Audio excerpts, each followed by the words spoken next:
இது வந்து கோஸ் கூட்டு. கோஸு பொடியை நெருக்கி அலம்பி எடுத்து வச்சு பயத்தம்பருப்பு ஒரு 50 கிராம், ஒரு 2 டீஸ்பூன் கடலைப்பருப்பு போட்டு நல்லா வேக வைக்க வேண்டியது. முக்கால் வேக்காடு அகரத்தை கோஸை அலம்பி அதில் போட்டு துளி மஞ்சள் பொடி போட்டு நல்லா வெந்தப்புறமா கொஞ்சம் உப்பையும் போட்டுட்டு தேங்காய், ஜீரகம், பச்சை மிளகாய் அரைச்சி ஒரு 1/2 டீஸ்பூன் பச்சரிசி மாவும் போட்டு இந்த அரைச்சதோடு தூக்கி கொட்டினோம்னா கோஸ் கூட்டு கீழே இறக்கி வச்சு கடுகு, கடலப்பருப்பு, உளுத்தம்பருப்பு தாளித்து கொட்டி பச்சை கருவேப்பிலை போட்டு பெருங்காயத்தூள் போட்டால் கோஸ் கூட்டு.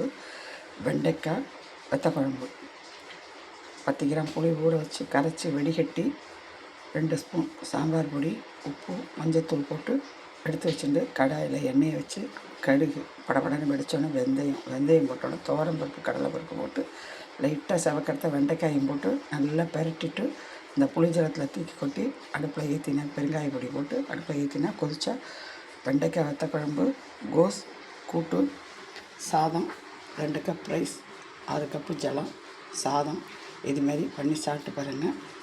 சேனலுக்கு ஆதரவு கொடுங்க, பெல் பட்டனை லைக் பண்ணுங்கள், சப்போர்ட் பண்ணுங்கள், சந்தாதாரராக வாங்க. நன்றி, வணக்கம். மேலே மேலே நீங்கள்லாம் ஆதரவு கொடுக்கணும், சப்போர்ட் பண்ணுங்கள். மிக்க நன்றி. தேங்க்யூ.